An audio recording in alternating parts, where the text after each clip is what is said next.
All right, we're going to go over some memory hooks for some of what you learned in Essentials Week 1. And really, I tell my families, learn Chart A. You're going to learn it. You're going to go back to it. You're going to know that more than anything.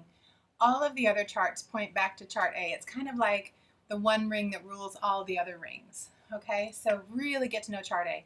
It's like you're taking a trip and you're seeing your map. But then along the way, we're going to land. So 1 week we'll land in the world of a certain structure or a certain purpose or a certain pattern. One week we'll land in the nouns. 1 week we'll land in the adjectives, and we'll learn so many things that you didn't even know an adjective could be classified as. It's really, really fun. I love Essentials because it's kind of like the science of words. You get to unpack it and dissect it, play with it, and put it all back together again. So week 1, it's really important to know Chart A. I'm going to give you a few tips. Now on CC Connected, there are songs for the entire chart and things like that. You're welcome to do that. I like to encourage families to memorize different components because you're not always going to use the whole chart. It's important to know what each component is when you need it. Okay? So 4 structures are simple, compound, and you can pound on the table if you want to, complex, compound, complex. Now, you've probably seen the picture where you can do a house for simple, and then you can attach another house for compound. You can put a little garage off of it. I think that's a really great visual. I'm going to show you something with a hand motion so you can have it on the fly. Okay, simple sentence has a subject and a verb. So if it has a subject and a verb, you can snap your finger. You've checked it off, okay? Simple. Have a subject and a verb. You're good, okay? Compound is kind of like you just snapped and you just snapped. In other words, there's a subject and verb on this side. There's a subject and verb on this side. It makes it compound.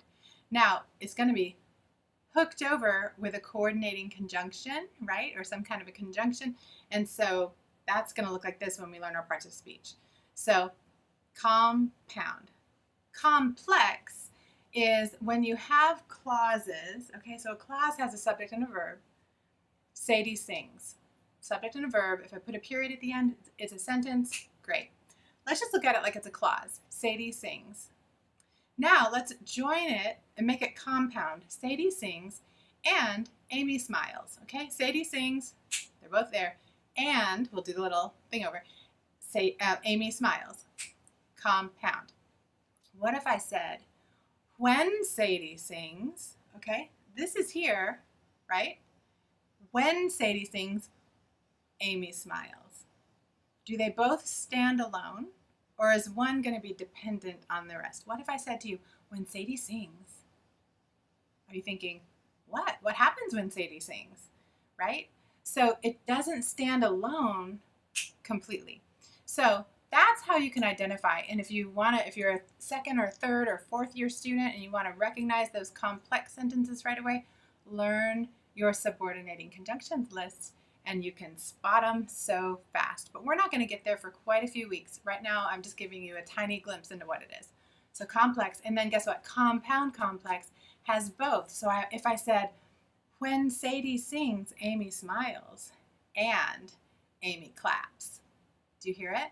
So when Sadie sings is dependent on something else. Okay. When Sadie sings, Amy smiles and Amy claps. You've got your compound over here, compound, and you've also got your complex. Okay, so play with that at home. You can figure it out.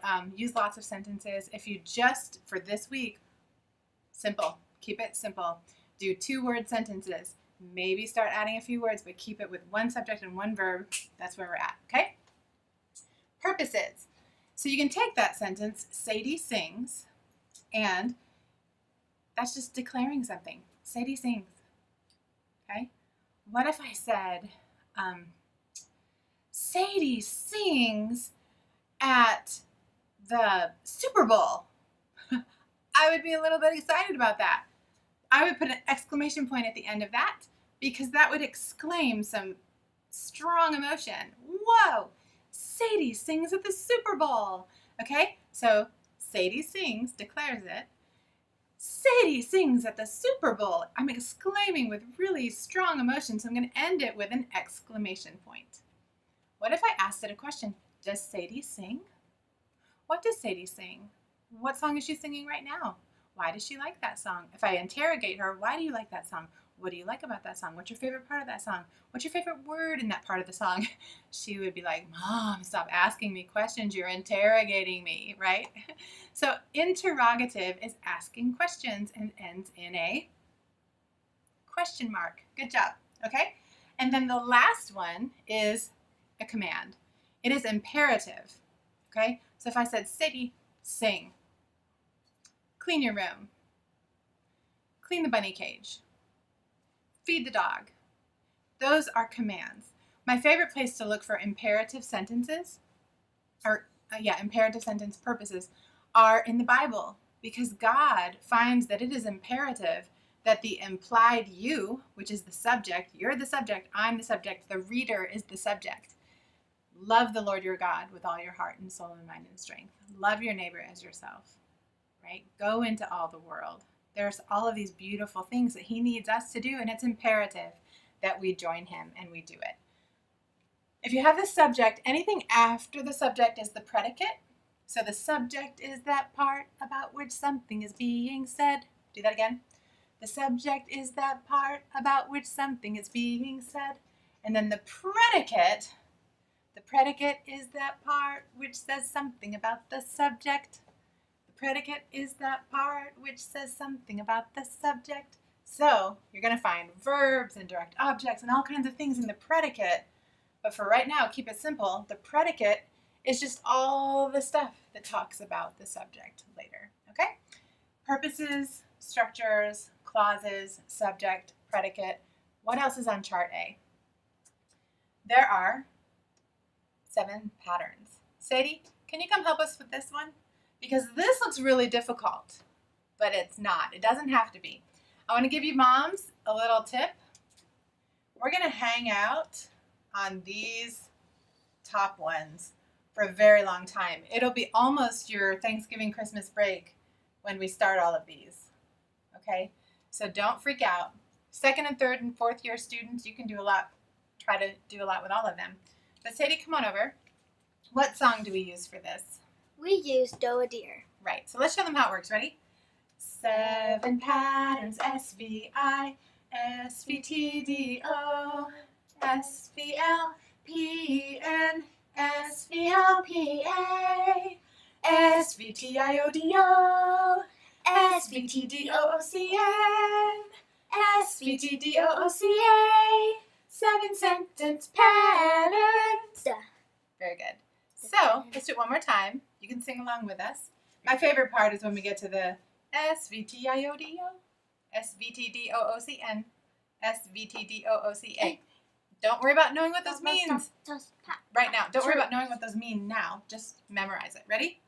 7 patterns, SVI, SVTDO. You're getting fancy.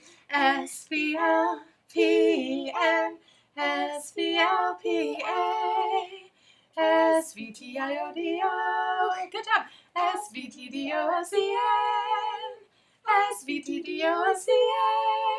7 sentence patterns. I had no idea what I was doing. That was a good harmony. Thank you. Go have a seat. You did a good job. Thank you. Let's hear it for Sadie. She sings harmony. Let's do an exclamatory sentence. Ready? Sadie Ella sang harmony. Woohoo! Good job. All right, last thing.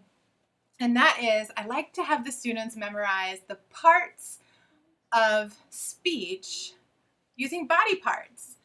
Okay? Because my hand can do a lot. I can high five my daughter, right? I can put on my lipstick or my makeup. I can put on my hat. I can wipe the board or write on the board. I can cook a meal or eat with a spoon. My hand is not limited by one use. It's kind of like that with these. So I want you to learn your parts of speech and think, well, just like a hand, you can use a noun in a lot of ways. You're going to learn how to use pronouns in a lot of ways. So let's do that together. Ready? Nouns, pronouns, verbs, adverbs. Let's do it again. Nouns, pronouns, verbs, adverbs. And remember I talked about that hook? Conjunctions. Let's do it. Nouns, pronouns, verbs, adverbs, conjunctions. Interjection. Interjection. Those are just thrown in there. That's what interject means. It's thrown right in. Nouns, pronouns, verbs, adverbs, conjunctions, interjection. Preposition, right? Adjective. We're going to describe with our adjectives. Let's do it one more time. Nouns, pronouns, verbs, adverbs, conjunctions, interjection. Preposition, adjectives. And they describe. So, poor dog here. She's just like, don't hit me with your hand. Okay. In these patterns, just look at how the shapes of the lines are. That's another thing that you can do to memorize. And then the very last thing is there's 5 things that are important for every sentence to be a sentence. So 5 things every sentence must have, or 5 things every sentence must meet, or in your chart it says 5 parts of a sentence, right? But what that means is 5 things every sentence has to have. A subject, a verb, right? What else? A capital letter, has to start with a capital letter, end with the appropriate end mark, and it must make complete sense.